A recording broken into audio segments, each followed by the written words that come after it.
Welcome students. Last lecture के अंदर हमने देखा है प्लांट ब्रीडिंग के ज़रिए जो क्रॉप प्लांट्स हैं वीट राइस, उसके अंदर इम्प्रूव्ड वैरायटीज़ का जो है प्रोडक्शन किया गया, उनको अलग से लेबल किया गया, नाम दिया गया। इसी तरीके से फिर हमने देखा शुगर केन के अंदर भी हाइब्रिड वैरायटी सैकरा मॉफिसिनेरम उसका फॉर्मेशन यहाँ पर हुआ है। फिर उसके बाद मुख्तलिफ़ किस्म के जो मिलेट्स हैं, स्मॉल साइज्ड ग्रेन है, जवार, बाजरा, मेज़ वगैरह, उसके अंदर भी न्यू हाइब्रिड वैरायटीज़ का जो है प्रोडक्शन किया गया। उसके बाद जो है यहाँ पर हमने देखा लास्ट लेक्चर के अंदर कि ये जब टारगेट यहाँ पर प्रोडक्शन बढ़ गया तो उसके बाद यहाँ पर ध्यान दिया गया कि क्यों ना हम डिसीज़ रेजिस्टेंट वैरायटी का जो है यहाँ पर प्रोडक्शन करें। तो यहाँ पर बार बार पेस्टिसाइड है, फंजीसाइड है, बैक्टीरियासाइड, वीरीसाइड, ये पॉइजनस केमिकल का यूटिलाइजेशन करना ना पड़े और डिसीज़ रेजिस्टेंट वैरायटी अगर हम कल्टीवेट कर देते हैं ये सबसे ज़्यादा बेहतर होगा। तो बहुत सारी एग्जाम्पल के ज़रिए हमने लास्ट लेक्चर के अंदर देखा है कि यहाँ पर which type of diseases are observe in the plant body और डिसीज़ रेजिस्टेंट वैरायटी जो यहाँ पर जो है प्रोड्यूस की गई वो किस तरीके से यहाँ पर जो है प्रोड्यूस की है, उसको जो है अलग अलग नाम के ज़रिए वहाँ पर देखा गया है। आज इस लेक्चर के अंदर हम लोग देख रहे हैं म्यूटेशन ब्रीडिंग। सबसे पहले आपको देखना है what is the meaning of mutation. Mutation का मतलब क्या होता है? म्यूटेशन का मतलब होता है sudden changes in an organism either in genes और क्रोमोसोम। यहाँ पर जीन्स के अंदर या क्रोमोसोम के अंदर अगर इमीडिएट सडन चेंजेस अगर यहाँ पर पाए जाते हैं तो that type that is called as mutation. यानी यहाँ पर लिविंग ऑर्गेनिज्म के अंदर जो चेंजेस पाए जाते हैं वो दो तरीक़ों के होते हैं। एक होता है ग्रेजुअल चेंजेस, स्लो चेंजेस होते हैं, जनरेशन आफ्टर जनरेशन वो चेंजेस होते हैं, उसको तो हम कहते हैं एवोल्यूशन। लेकिन अगर किसी लिविंग ऑर्गेनिज्म के अंदर इमीडिएट सडन चेंजेस होते हैं और वो क्रोमोसोम जो होते हैं या तो जीन्स के अंदर होते हैं या क्रोमोसोम के अंदर वो चेंजेस पाए जाते हैं तो such type of changes that is called as mutation. तो यहाँ पर हम देख रहे हैं म्यूटेशन ब्रीडिंग।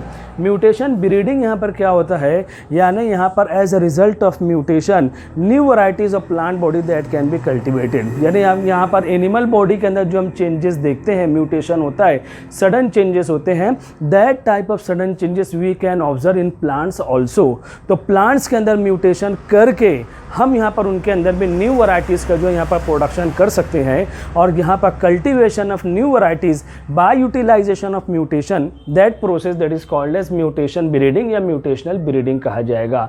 अब यहाँ पर हम देखते हैं अगर यहाँ पर जो है म्यूटेशन जो होता है वो कई तरीक़ों से होता है। तो यहाँ पर the agents which are responsible for mutation, that type of agents are called as mutagens या उनको जो है म्यूटाजेनिक एजेंट कहते हैं। ऐसे एजेंट्स जो होते हैं, ऐसे जो एजेंसीज होते हैं जिसके ज़रिए से लिविंग ऑर्गेनिज्म के अंदर म्यूटेशन पाए जाते हैं, that type of that chemical और that particular material those are called as mutagenic agents या उसी को शॉर्ट में हम कहते हैं म्यूटाजेंस कहेंगे। अगर इन्वायरमेंटल कंडीशन के अंदर हम यहाँ पर देखते हैं तो म्यूटाजेंस जो होते हैं दो टाइप के दिखाई देते हैं। एक होता है नेचुरल और दैट में बी कॉल्ड एज फिजिकल, और दूसरा जो होता है पर्टिकुलर टाइप ऑफ केमिकल्स हैं। कुछ केमिकल्स यहाँ पर ऐसे अवेलेबल हैं जिसके ज़रिए से जीन के अंदर या क्रोमोसोम के अंदर यहाँ पर सडन चेंजेस पाए जाएंगे और जब वो सडन चेंजेस पाए जाते हैं तो उसके बाद जब लिविंग ऑर्गेनिज्म या प्लांट बॉडी का कल्टीवेशन होता है तो we will observe the changes. जैसे जीन के अंदर दो एक्टिविटी है, डोमिनेंट होता है और रिसेसिव होता है। तो म्यूटाजेनिक एजेंट का जब यूटिलाइजेशन किया जाता है तो इनके अंदर जीन की एक्टिविटी के अंदर फ्लक्चुएशन पाए जाते हैं और जब जीन के अंदर फ्लक्चुएशन होगा, अगर डोमिनेंट जीन है वो रिसेसिव हो गया, रिसेसिव जीन यहाँ पर डोमिनेंट हो गया तो यहाँ पर immediate in the plant body we will observe the changes. हम वहाँ पर जो उसको चेंजेस का जो है ऑब्जर्वेशन यहाँ पर करते हैं। बहरहाल यहाँ पर नेचुरल या फिजिकल चेंजेस जो होते हैं वो है यहाँ पर राइज इन द टेम्परेचर। अगर इन्वायरमेंटल कंडीशन के अंदर अगर टेम्परेचर इंक्रीज हो गया, अगर कंटिन्यू यहाँ पर जो हाई टेम्परेचर चल रहा है तो लिविंग ऑर्गेनिज्म या प्लांट बॉडी के अंदर चेंजेस पाए जाएंगे। तो यहाँ पर जो है ये नेचुरल म्यूटाजेनिक एजेंट इसको कहा जाएगा। अगर if concentration of carbon dioxide अगर वो इन्वायरमेंटल कंडीशन के अंदर इंक्रीज़ हो जाती है तो उसकी वजह से भी प्लांट्स के अंदर, एनिमल्स के अंदर, लिविंग ऑर्गेनिज्म के अंदर यहाँ पर जो उसकी वजह से भी चेंजेस पाए जाते हैं। हम देख रहे हैं यहाँ पर जैसे कहा जाता है, अब यहाँ पर जो है यहाँ पर जो है ग्रीन हाउस इफेक्ट जो कहा जाता है, माहौल के अंदर increase in the concentration of carbon dioxide, वो बढ़ते कॉन्सेंट्रेशन पॉपुलेशन बढ़ते जा रहा है, फॉरेस्टेशन जो है कम होते चला जा रहा है, तो माहौल के अंदर कॉन्सेंट्रेशन कार्बन डाइऑक्साइड का बढ़ रहा है, जिसकी वजह से वर्ल्ड में जितने भी लिविंग ऑर्गेनिज्म हैं उनके ऊपर जो उसके असर यहाँ पर होते हैं, यानी यहाँ पर जो है उनके अंदर जो है म्यूटेशन जो है उसका ऑब्जर्वेशन यहाँ पर जो है किया जाता है। इसी तरीके से एक्सरे जो है यहाँ पर अगर पास किया जाएगा, अगर यहाँ पर कोई ऑपरेशन की बात है, कोई एक्सरे लेना है, तो एक्सरे जब बार बार अगर कोई particular person if that are suffering from any type of diseases और वो बार बार उसको एक्सरे की ज़रूरत पड़ रही है, तो एक्सरे इसीलिए उसको थोड़ा अवॉइड किया जाएगा। और प्रेगनेंसी के दौरान में तो ख़ास तौर से एक्सरे को जो है डॉक्टर्स अवॉइड करते हैं, क्योंकि यहाँ पर म्यूटेशन हो सकता है और म्यूटेशन के ताल्लुक से ऐसा नहीं है कि वो फ़ायदा ही होने वाला है। That may be beneficial, that may be harmful. फ़ायदा भी हो सकता है म्यूटेशन से, हार्मफुल भी हो सकता है, दोनों कंडीशन वहाँ पर जो है पाई जा सकती है। तो यहाँ पर एक्सरे वगैरह जब बार बार यहाँ पर कोई भी लिविंग ऑर्गेनिज्म का सामना होगा, तो living organism either that may be plant, that may be animal, उनके अंदर जो है यहाँ पर चेंजेस पाए जाते हैं। इसके अलावा यहाँ पर ultraviolet radiation, ultraviolet radiation direct sunlight जो होती है, आज हम देखते हैं ओजोन डिप्लेशन, ओजोन के जो लेयर्स हैं उसके अंदर डिप्लेशन पाए जाते हैं। तो हार्मफुल रेडिएशन ऑफ द सन जो अल्ट्रा वायलेट रेडिएशन के अंदर एब्सॉर्ब हो जाते थे ड्यू टू डिप्लेशन, वो ultraviolet radiation that directly reach on the earth surface, direct वो अर्थ सरफेस पर पहुंच रहे हैं, तो इसका डायरेक्ट इफेक्ट जो है यहाँ पर, जब यहाँ पर ह्यूमन बॉडी से, एनिमल बॉडी से, प्लांट बॉडी से जब इनका कांटेक्ट, डायरेक्ट कांटेक्ट होता है, तो changes in the chromosome that are observed. और ऐसा भी कहा जाता है अगर यही कंडीशन बार बार चलती रह गई तो नियर फ्यूचर में skin disease that must become one of the common disease, एक कॉमन डिसीज यहाँ पर जो स्किन जिल्द की बीमारी जो रहेगी, एक कॉमन डिसीज यहाँ पर हो सकती है, क्योंकि यहाँ पर क्रोमोसोम चेंज हो जाते हैं, क्रोमोसोम की एक्टिविटी, जीन की एक्टिविटी चेंज हो जाती है। और मैंने पहले ही बताया है कि म्यूटेशन के अंदर कोई गारंटी नहीं है कि वो बेनिफिशियल ही रहेगा, हार्मफुल भी हो सकते हैं, नुकसान भी हो सकता है। तो यही वजह है कि ये जो रेडिएशन से, अल्ट्रा वायलेट रेडिएशन हैं, ह्यूमन बॉडी की स्किन के ऊपर जो उसके हार्मफुल इफेक्ट हैं, and it would cause one of the skin disease in near future, वो जो है यहाँ पर हो सकता है। तो इस तरीके से यहाँ पर हम देखते हैं ये इन्वायरमेंटल कंडीशन के अंदर ये नेचुरल म्यूटाजेनिक एजेंट्स हैं, या इसको जो है फिजिकल जो है यहाँ पर जो है एजेंट्स भी कहा जा सकता है। दूसरी तरफ हम देखते हैं there are certain types of chemicals जिनके अंदर क्रोमोसोम या जीन को चेंज करने की एबिलिटी पाई जाती है। तो यहाँ पर ये केमिकल हैं, आर्टिफिशियली अगर किसी प्लांट्स के अंदर हमें कुछ चेंजेस करना है, तो ये केमिकल से अगर प्लांट का ट्रीटमेंट हम करते हैं, तो जाहिर सी बात है प्लांट्स के अंदर जो है immediate in the next generation we will observe the changes, हम वो जो है चेंजेस का ऑब्जर्वेशन यहाँ पर करते हैं। वो केमिकल नाइट्रस एसिड है, EMS, ethyl methyl sulphonate, EMS कहा जाएगा, इथिल मिथिल सल्फोनेट है, मस्टार्ड गैस है, और उसके बाद जो है लास्ट जो केमिकल जो है ये है यहाँ पर कोल्चिसिन। कोल्चिसिन का इस्तेमाल ज़्यादा किया जाएगा, और यहाँ पर ध्यान रखना है कोल्चिसिन एक ऐसा केमिकल है which are responsible for doubling the chromosome number. हर लिविंग ऑर्गेनिज्म के अंदर क्रोमोसोम जो होते हैं सोमेटिक सेल के अंदर, वो डिप्लॉयड नंबर ऑफ क्रोमोसोम होते हैं, 2n नंबर ऑफ क्रोमोसोम पाए जाते हैं। फॉर एग्जांपल ह्यूमन बॉडी, हमारे हर एक सेल के अंदर 23 पेयर्स ऑफ क्रोमोसोम हैं। क्रोमोसोम कम भी नहीं होते हैं, ज़्यादा भी नहीं होते हैं, हर एक के अंदर यहाँ पर जो है सेम नंबर ऑफ क्रोमोसोम पाए जाएंगे। इसी तरीके से प्लांट्स के अंदर भी जो सोमेटिक सेल हैं, रूट स्टेम लीफ होते हैं, हर प्लांट्स के अंदर भी यहाँ पर जो है डिप्लॉयड नंबर ऑफ क्रोमोसोम पाए जाते हैं। तो यहाँ पर ये एक नेचुरल मैकेनिज्म है कि किसी भी लिविंग ऑर्गेनिज्म के अंदर chromosomes are present in the form of pair. लेकिन अगर वही लिविंग ऑर्गेनिज्म या प्लांट बॉडी को अगर कोल्चिसिन से ट्रीटमेंट किया जाएगा, तो वो जो प्लांट बॉडी रहेगा उसके अंदर जो है यहाँ पर क्रोमोसोम डबल हो जाएंगे। यानी अगर 2n नंबर ऑफ क्रोमोसोम है किसी प्लांट बॉडी के अंदर, अगर कोल्चिसिन का ट्रीटमेंट हम यहाँ पर करते हैं, तो that are converted into 4n number of chromosome. Plants के अंदर ये चीज़ पॉसिबल है। तो यहाँ पर they are responsible for doubling the chromosome number. ये कोल्चिसिन का अहम रोल जो है यहाँ पर होता है। तो जिसकी वजह से अब सवाल ये पैदा होता है, माइंड में ये बात आ सकती है, तो क्रोमोसोम डबल करने से क्या होगा?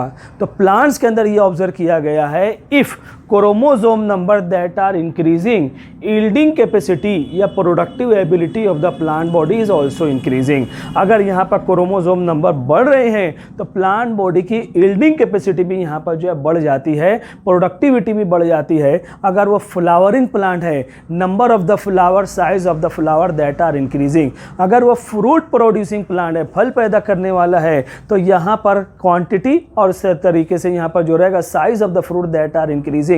अगर वो क्रॉप प्लांट है, अनाज है, गेहूं, चावल, जवार, बाजरा, अगर उसके अंदर ये ट्रीटमेंट किया जाए तो उसका प्रोडक्शन यहाँ पर जो है बढ़ जाता है। और आपके नॉलेज के हिसाब से बच्चों मैं यहाँ पर आपको बता देता हूँ, आज जो मौजूदा दौर में हम लोग जो व्हीट इस्तेमाल कर रहे हैं, जो गेहूं इस्तेमाल कर रहे हैं, उसके अंदर 2n नंबर ऑफ क्रोमोसोम नहीं है, 4n नंबर ऑफ क्रोमोसोम नहीं है, वो हेक्साप्लॉइड है, having 6n number of chromosome. Green revolution 1960 में, 1960 में जो बहुत सारे एक्सपेरिमेंट किए गए, क्रॉप प्लांट्स के अंदर इंप्रूवमेंट का जो टारगेट लिया गया, उसके अंदर एक टारगेट ये भी था कोल्चिसिन का ट्रीटमेंट करते हुए वहाँ पर जो क्रोमोसोम को इंक्रीज किया जाए। तो इंप्रूवमेंट होते होते आज रिसेंट टाइम में थ्रू आउट द वर्ल्ड, पूरे दुनिया के अंदर आज जो व्हीट इस्तेमाल हो रहा है वो डिप्लॉयड भी नहीं है, टेट्राप्लॉइड भी नहीं है, बल्कि वो हेक्साप्लॉइड है, having 6n number of chromosome. तो आज हम देख रहे हैं पॉपुलेशन कितनी बढ़ गई है दुनिया में, लेकिन आज कहीं पर भी जो है यहाँ पर इसका प्रॉब्लम नहीं, व्हीट का प्रॉब्लम नहीं है। यानी क्रोमोसोम बढ़ने से उसकी यील्डिंग कैपेसिटी बढ़ गई है और आज पूरा पॉपुलेशन के डिमांड को हम यहाँ पर first basic need that are fulfilled by wheat के जरिए हम उसको जो है पूरा कर देते हैं। तो यहाँ पर हम देखते हैं colchicine which are responsible for doubling the chromosome number. ये जो टेक्निक होती है, इस टेक्निक को कहा जाता है पॉलीप्लॉइडी। पॉलीप्लॉइडी उसका मतलब होता है multiplication in the entire sets of chromosome. Chromosome का जो कंप्लीट सेट है, जो डिप्लॉइड नंबर ऑफ क्रोमोसोम एक न्यूक्लियस के अंदर मौजूद है, उसके अंदर उसका मल्टीपल हो जाएगा, multiplication in the entire sets of chromosome, that is called as polyploidy. और आज व्हीट जो हम इस्तेमाल कर रहे हैं 6n नंबर ऑफ क्रोमोसोम, तो पॉलीप्लॉइडी के अंदर उसको कहेंगे हम हेक्साप्लॉइड नेचर यहाँ पर जो है मौजूद होता है। तो ध्यान रखना है बच्चों, यहाँ पर म्यूटेशनल ब्रीडिंग ये भी एक मेथड है जिसके ज़रिए से हम लिविंग ऑर्गेनिज्म के अंदर जो है यहाँ पर चेंजेस कर सकते हैं, चेंजेस पैदा किए जा सकते हैं और क्रॉप के अंदर यहाँ पर जो इम्प्रूवमेंट किया जा सकता है। तो ये हो जाता है डेफिनेशन। उसके बाद जो ये म्यूटाजेंस है, म्यूटाजेनिक एजेंट्स हैं। अब हम यहाँ पर देखते हैं what are the effects of mutagens. ये म्यूटाजेनिक एजेंट चाहे वो नेचुरल हो चाहे केमिकल हो, अगर इसका यूटिलाइजेशन करते हैं तो प्लांट बॉडी के ऊपर ये म्यूटाजेनिक एजेंट का क्या इफेक्ट होता है। तो ध्यान रखना है, यहाँ पर म्यूटेशन कहाँ पर चेंजेस होते हैं, जीन या क्रोमोसोम के अंदर। तो वही चीज़ यहाँ पर बताई है, जीन या क्रोमोसोम के अंदर चेंजेस पाए जाते हैं। जीन के अंदर जो चेंजेस पाए जाएंगे उसको कहा जाएगा जीन म्यूटेशन। अगर यहाँ पर म्यूटाजेनिक एजेंट का इफेक्ट डायरेक्ट जीन्स के ऊपर हो रहा है तो उसको हम जीन म्यूटेशन कहेंगे। और अगर म्यूटाजेनिक एजेंट का जो इफेक्ट है अगर वो क्रोमोसोम के ऊपर होता है तो उसको कहा जाता है क्रोमोसोमल एबरेशन। क्रोमोसोमल एबरेशन को ध्यान रखना है, morphological and structural changes in the chromosome, that is called as chromosomal aberration. वहाँ पर क्रोमोसोम ऐड हो जाएंगे, एडिशन का प्रोसेस होगा। क्रोमोसोम जो है यहाँ पर डिलीट हो जाए, कोई पार्ट डिलीट हो जाएगा उसको डिलीशन कहेंगे, कोई पार्ट रिपीट हो जाएगा उसको डुप्लीकेशन कहेंगे। तो यहाँ पर स्ट्रक्चरल और मार्फोलॉजिकल चेंजेस जो भी क्रोमोसोम के अंदर पाए जाते हैं that is called as chromosomal aberration. तो यहाँ पर जीन के अंदर म्यूटेशन हो सकता है, क्रोमोसोम के अंदर म्यूटेशन हो सकता है, ये इफेक्ट यहाँ पर पाया जाता है। अब यहाँ पर कुछ एग्जांपल्स भी आखिर में दी गई हैं। म्यूटेशन ब्रीडिंग का यूटिलाइजेशन करते हुए कौन सी म्यूटेंट वैरायटीज जो यहाँ पर प्रोड्यूस की गई है, जो highly evolved type of plants का प्रोडक्शन किया गया। कुछ एग्जांपल है, राइस के अंदर एक म्यूटेंट वैरायटीज यानी म्यूटेशन ब्रीडिंग के जरिए एक वैरायटी यहाँ पर प्रोड्यूस की गई है जिसका नाम है यहाँ पर जगन्नाथ। ये नाम याद रखना है बच्चों, आपको सभी नाम जो है यहाँ पर याद रखना है। राइस की म्यूटेंट वैरायटी जगन्नाथ है। इसी तरीके से कॉटन के अंदर जो यहाँ पर जो है म्यूटेंट वैरायटी उसका नाम है Indore 2। Indore 2 these are resistant to bollworm. Cotton plant के ऊपर जो है यहाँ पर एक इंसेक्ट डिसीज़, इंसेक्ट अटैक करते थे और वहाँ पर उस डिसीज़ को नाम दिया गया था बॉल वर्म डिसीज़। तो यहाँ पर कॉटन के अंदर जो म्यूटेंट वैरायटी जो यहाँ पर प्रोड्यूस की गई उसका नाम है Indore 2 that are resistant to bollworm, यानी इंसेक्ट पेस्ट जो है, जो कीड़े मकोड़े उसके ऊपर अटैक करते थे, ये उससे रेजिस्टेंट वैरायटी है। अब बार बार कोई केमिकल वगैरह का हमें जो है छिड़काव करना नहीं पड़ेगा। यही जो वैरायटीज़ होती है जो बॉल वर्म रेजिस्टेंट वैरायटीज़ हैं उसको जो यहाँ पर बीटी कॉटन भी कहा जाएगा। BT cotton bacillus thuringiensis bacteria के जीन्स वहाँ पर डाले गए हैं और इस तरीके से म्यूटेशन वगैरह जो किया जाता है। एक वैरायटी कॉटन के अंदर है जिसको बीटी कॉटन भी कहेंगे। वीट के अंदर यहाँ पर जो है, वीट के अंदर लास्ट लेक्चर के अंदर हमने देखा है उसको जो है वीट रस्ट डिसीज़ कहा जाएगा। तो यहाँ पर रस्ट रेजिस्टेंट डिसीज़ जो है उसके अंदर वीट की जो वैरायटी है NP 836, ये वैरायटी जो है वीट के अंदर म्यूटेंट वैरायटीज़ को कहा जाएगा। और लास्ट में कैबेज, गोभी जो होता है उसके अंदर रेजाइना सेकंड, यहाँ पर गोभी के ऊपर जो है बैक्टीरियल रॉट, बैक्टीरिया का अटैक होता था। तो ये जो रेजाइना सेकंड, ये जो वैरायटी कैबेज के अंदर बनाई गई है, these are resistant to bacterial rot, उसको जो है यहाँ पर ख़त्म करने वाली ये वैरायटीज़ जो है यहाँ पर पाई जाती हैं। तो यहाँ पर ये बच्चों ये भी एक मेथड है जैसे हमने डिसीज़ रेजिस्टेंट वैरायटी प्रोड्यूस की है, उसी तरीके से म्यूटेशन के ज़रिए भी हम डिसीज़ रेजिस्टेंट वैरायटीज़ का प्रोडक्शन कर सकते हैं। जो भी पैथोजेनिक माइक्रो ऑर्गेनिज्म, वायरसेस थे, बैक्टीरिया थे, फंगस थे, उसका रेजिस्टेंस यहाँ पर जो है हम पैदा कर सकते हैं म्यूटेशन के ज़रिए। और ये म्यूटेशन जो रहेगा उसको म्यूटेशनल ब्रीडिंग या म्यूटेशन ब्रीडिंग कहेंगे। तो ये हमारा टॉपिक हो जाता है। स्क्रीनशॉट ले लो, स्टडीज़ की करना है, नोट कर लेना है। Thank you very much.